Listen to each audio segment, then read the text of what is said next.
Have you ever found yourself hitting snooze over and over until you realize if you don't get up now, you are going to be late?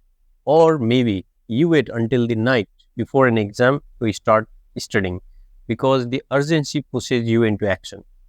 It feels like you need that sense of panic to get anything done. But what if I told you there is a way to get things done without waiting until the last minute, without needing that stress to motivate you? Today, we're going to break down why so many of us are stuck in this urgency addiction, how it's connected to our upbringing, and how you can finally start working without the pressure of last minute panic. The problem: why do we only act under pressure? Let's face it, most of us are guilty of this behavior. We procrastinate and wait until something becomes urgent to take action. So, why do we do this? Psychologists call this the urgency effect. It's the idea that we're more likely to act when something feels immediate, like a fire we need to put out. This behavior is rooted in our brain's reward system, which gives us a dopamine hit when we complete urgent tasks. But here is the problem: when we rely on urgency to get things done, we are creating stress for ourselves. Over time, this constant state of fight or flight wears us down. In fact, Dr. Tim, a leading researcher on procrastination, explains that we often avoid tasks because they seem too uncomfortable or overwhelming. So we delay until they become urgent. Then we are forced to face them. And while that might work for a while, it's not sustainable. Cultural expectations and urgency. The role of upbringing. Now let's talk about where this habit starts. In our countries, many of us grow up in households where there is a lot of pressure to perform, whether it's excelling in school, getting a good job, or meeting family expectations. Our parents often want us to choose careers that are safe, ones with stability and financial security. There is a focus on results, on achievements, and on meeting societal standards. While this comes from a place of love and wanting the best for us, it can sometimes lead to habits of urgency. We learn from a young age that the only way to be good enough is to get things done and meet deadlines no matter what. This urgency becomes ingrained. So, as kids, we procrastinate, waiting until exams are near to study or assignments are due. But as we grow older, this habit carries over into our work life. We feel like we need stress to perform, and the cycle continues. The path of least resistance. Why we fall back into old habits? Here is another key issue. Even when we realize this habit is unhealthy, we struggle to change. It's because of something psychologists call the path of least resistance. Essentially, our brain loves to take the easiest route, the one it's most familiar with. So, when we try to force ourselves into new habits, like waking up early or studying regularly, it feels uncomfortable. We may succeed for a few days, but soon we fall back into our old ways because that's what feels easy.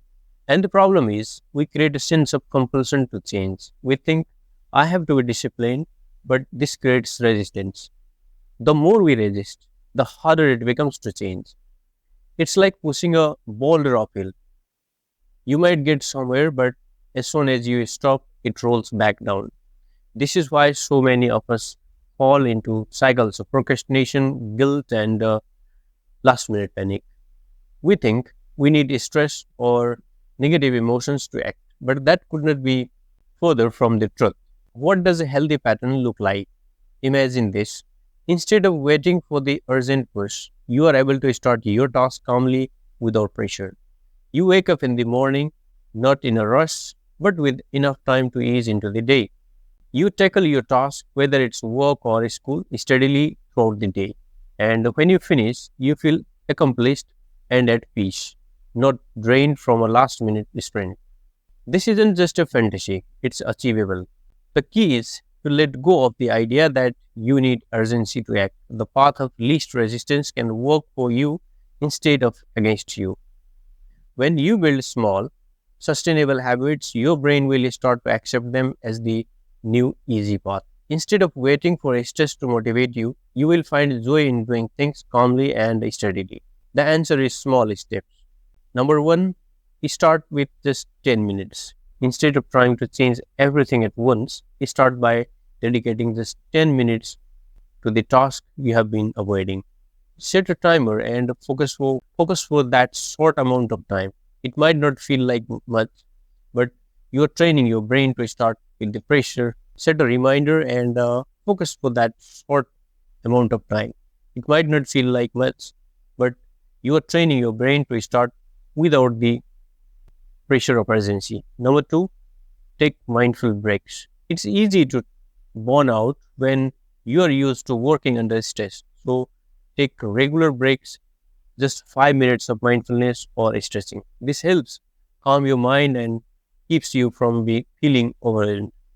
Number three, celebrate small wins. Each time you finish a task, whether it's studying for 10 minutes or completing a project, acknowledge it. Celebrating these small victories builds positive reinforcement in your brain. By starting small, you are slowly shifting your habits without creating resistance. Your brain begins to see this new way of working as the easier path, and over time, you will get things done without waiting for stress to push you. The role of mindfulness and letting go of compulsions. One of the most effective tools for breaking this cycle is mindfulness. Mindfulness teaches you to stay in present without judgment. It helps you observe your thoughts and habits so you can catch yourself before you slip back into old patterns. When you practice mindfulness regularly, you will notice when you are creating urgency out of habit. Maybe you feel that familiar rush of panic before a deadline or that urge to procrastinate. Instead of reacting, you pause and recognize it for what it is, a learned behavior. And here is the key. When you let go of the compulsion to change becomes easier. It's about being gentle with yourself, recognizing that breaking old habits is a process and allowing new, healthier habits to emerge naturally. So here is the bottom line. You don't need urgency or stress to get things done. You can create a life where tasks don't feel overwhelming, where you are in control of your time and where you finish your work with a sense of calm satisfaction. It starts with understanding why we are stuck in these habits and gently working to shift them. The path of least resistance isn't about forcing change. It's about creating small, sustainable habits that feel natural over time. Take it slow, be kind to yourself, and know that real change is possible. Every small step you take is a victory in itself. You have got this. Thank you for watching. You can start practicing these steps. Leave a comment below and share one small step you are going to take this week to break the cycle. Don't forget to like, subscribe, and hit the notification bell so you don't miss out on more tips building a healthier, stress-free life. See you in the next video. Thank you.